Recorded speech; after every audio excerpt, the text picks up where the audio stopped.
queridos, tudo bem com vocês? Que tal a gente falar do trabalho no dia a dia?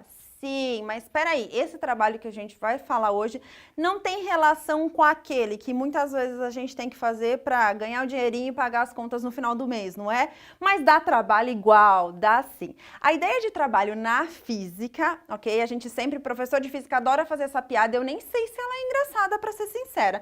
Mas vamos lá, não custa nada tentar, não é isso? Mas na física, toda vez que a gente fala de trabalho, a gente tem que pensar em forças, ok? Então, realizamos trabalho quando aplicamos uma força em um corpo e esse se desloca. Tá, mas isso é só esse critério? Então, mexeu, aplicou uma força, moveu, tem trabalho?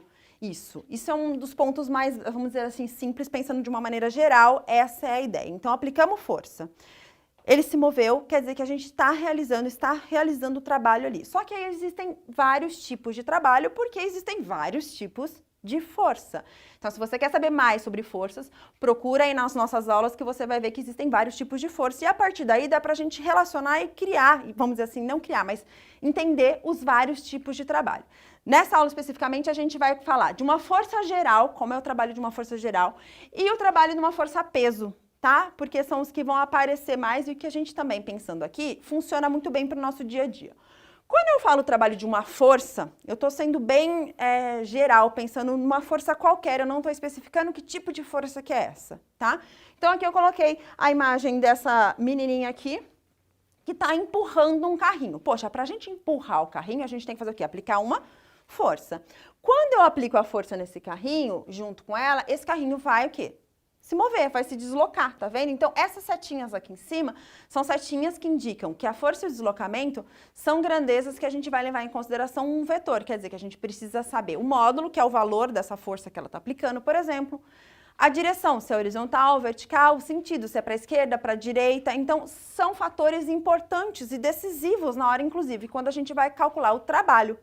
E aí a gente tem essa fórmula e vamos entender o que essa fórmula representa. Eu sei que muitas vezes a gente não gosta de pensar em fórmulas e que tem várias fórmulas na física que podem ser muito complicadas, mas isso talvez aconteça porque você não pensa no sentido de não associa o que está acontecendo ao seu dia a dia com aquelas fórmulas. Uma vez que a gente entende o que cada uma dessas letrinhas aqui significa e como isso funciona no nosso dia a dia, talvez essas fórmulas não sejam grandes problemas, tá? Então, essa letrinha aqui é uma letrinha grega, ela significa, então, nosso trabalho. A gente pode encontrar, além dessa letra, um outro símbolo para trabalho também. Vou até colocar aqui para vocês, tá? Que é essa aqui, ó. Ok? Essa aqui é o trabalho também. Então, a gente pode encontrar assim, ou a gente pode encontrar assim. E também assim, pessoal, a ideia é uma letra para representar trabalho. Não existe uma obrigatoriedade. Algumas são mais comuns do que as outras. Nada impede, inclusive, eu me divirto muito nas aulas de matemática, que eu também sou apaixonada por matemática, quando a gente vai fazer uma função de segundo grau, que é encontra o x. Quem nunca ouviu essa história, ouviu brincadeirinhas, acha o x. Eu gosto de trocar o x por outra letra, porque não é um x em si, tá? Então aqui é a mesma coisa, a gente está falando de trabalho, acaba aparecendo essas duas letras para representar, são letras gregas, mas não é obrigatório, tá? Só que pode aparecer alguma coisinha diferente aí, então não se sinta desconfortável. Então, o trabalho, ele vai ser igual a força, que a gente falou, vezes o deslocamento, vezes o cosseno, que a gente vê muito na matemática, de um determinado ângulo θ. Calma, tá? Calma, vamos lá. Quando a força é paralela ao deslocamento, o θ é igual a zero. Respira. O que quer dizer que coisas, né? Quando a gente estava falando, por exemplo, que duas retas são paralelas. Quer dizer que elas não se cruzam. É isso que é o paralelo, e lembra que o perpendicular é 90 graus? Então, aqui a gente está falando que as duas são paralelas, quer dizer, se eu olho para a força e olho para o deslocamento, elas estão como? Para lá, por exemplo, as duas, tá? Então, elas são paralelas. Uma vez que elas são paralelas, quer dizer que o ângulo entre esses dois aqui, entre a força que eu estou fazendo e o deslocamento, não existe ângulo, porque as duas estão na mesma direção e sentido, por exemplo. Tá? Então, estão as duas setinhas aqui, ó, andando juntas. Ok? Se as duas setinhas estão andando juntas, não existe ângulo entre elas. Não existe ângulo entre força e ângulo entre deslocamento. Por isso que o ângulo aqui seria zero. E o cosseno de zero, que lá nas nossas aulas de matemática você pode verificar isso melhor, vai ser sempre o quê? Quando o ângulo é zero, o cosseno de zero vale 1. Então, basicamente, essa parte aqui, ó, some. Então, quando acontece esse modelo aqui do meu exemplo, fica bem fácil, na realidade, para a gente determinar o trabalho dessa força. A gente tem que pegar a força e multiplicar pelo deslocamento, que provavelmente o seu exercício vai te dar essa informação. Ah, mas professora, e se eu estou aplicando uma força mais assim inclinada num certo objeto e ele está andando nesse sentido? Pô, aí a gente tem um ângulo, concorda? Se a gente tem um ângulo, a gente precisa saber o ângulo para colocar aqui no lugar desse θ, e aí a gente precisa saber o valor do cosseno desse ângulo. Para isso eu volto a falar, tem uma tabela em matemática que mostra o cosseno de alguns ângulos mais específicos, e aí vale a pena, caso você precise disso no exercício, verificar essa informação, tá legal? Então aqui, trabalho de uma força qualquer, ok? Mas aqui a gente está falando que uma força constante, a força não está variando.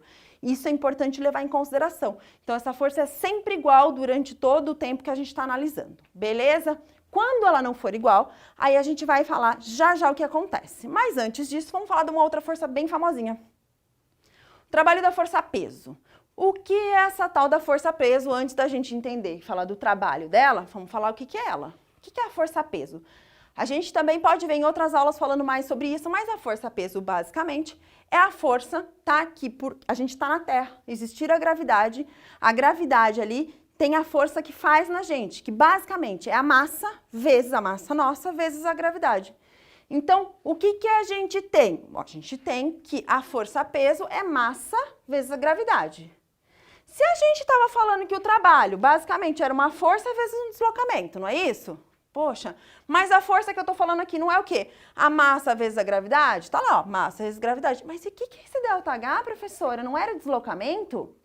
Tá, é deslocamento, mas agora o deslocamento é como? É vertical. Quando a gente fala de deslocamento vertical, a gente acaba não usando a letra D. Isso é mais uma convenção da física, mas se você quisesse usar D, H de altura em inglês, né, que é o high. Então aqui é o ΔH, daí que vem. Delta é esse triângulozinho, que é uma letra grega, H, que é a variação da altura. Porque, na realidade, o que importa pra gente é... Olha meu exemplo desse meu cara aqui. Essa barra estava lá embaixo, ele pegou e levantou essa barra aqui. O que ele fez no meio do caminho? Estava muito pesado, ele teve que parar no meio. Se ele deu uma balbuciada, não interfere. O final das contas é que importa. Importa o quanto foi essa variação de altura. Então, no caso aqui, se ele tinha 1,70 m e pouco, levantou um pouco acima dele, vamos supor que ele tenha levantado a 1,80 m essa barra. Então, o que a gente vai usar de ΔH é essa altura para onde foi a minha barra. Então, no final das contas, ele fez uma determinada força para erguer, tá? Então, ele teve um trabalho para erguer. E aí, aqui de novo, a letra tal, mas que a gente pode substituir por outra. E esse sinal de mais e menos aqui, o que acontece? Ué, a gente vai pensar no referencial. A gente está falando de quê? De uma força. Uma força é uma grandeza vetorial, para baixo, para cima. Então, a gente tem que tomar cuidado o quê? Se a gente está indo para cima nesse movimento, então, trabalho positivo, ou se a gente vai pensar num trabalho negativo. Então, alguns sinaizinhos na física pode aparecer e confundir, mas assim, de modo geral, não é uma coisa tão fora de um referencial. Se eu tomei como referencial essa altura, tudo que está para cima eu defino, por exemplo, como positivo, tudo para baixo como negativo. Então, depende do referencial e os exercícios, de modo geral, falam isso. Eles dão essa letra para a gente, dão uma intenção. Mas, então, basicamente, toda vez que eu vou pegar um caixote no chão e vou erguer esse caixote, o que eu estou fazendo? Estou fazendo uma força, logo eu tenho um trabalho porque eu estou deslocando. E aí, especificamente, é um trabalho da força-peso. E, por fim, como eu comentei com vocês, nem sempre as forças são constantes. Poxa, nem sempre eu vou aplicar a mesma força durante todo um processo. Às vezes eu preciso aplicar mais força, depois um pouco menos de força, mas enquanto eu estou aplicando força e está movendo, se deslocando o nosso corpo, o nosso objeto, tem trabalho. Então, às vezes pode acontecer de aparecer um gráfico para vocês. Esse gráfico é um gráfico de força por distância, por comprimento. Então, quando aparecer um gráfico para a gente analisar de trabalho, como é que a gente calcula? Como é que eu calculo o trabalho de um gráfico? Eu calculo a área. Então, eu preciso achar a área dessa figura. E aí depende, a figura pode ser um triângulo, pode ser um quadrado, pode ser um retângulo, um trapézio. E aí é legal que para a gente lembrar essas áreas, que a gente vá nas nossas aulas de matemática e veja como cada uma tem um jeito diferente de cálculo de área. Tá legal? Então, só para a gente finalizar, o nosso trabalho no dia a dia acontece o tempo todo, uma vez que a gente aplica alguma força e algum objeto se desloca. Forças de modo geral, aqui a formulinha que a gente utiliza, sempre levando em consideração que a força é constante. Se a força não for constante, muitas vezes a gente vai ter um gráfico, calculamos a área. E por fim, o trabalho de uma força-peso, que vai depender então quando a gente move esse objeto, por exemplo, para uma determinada altura, num movimento vertical. Tudo bem? Então pausa para a foto na lousa. Beijos e até a próxima!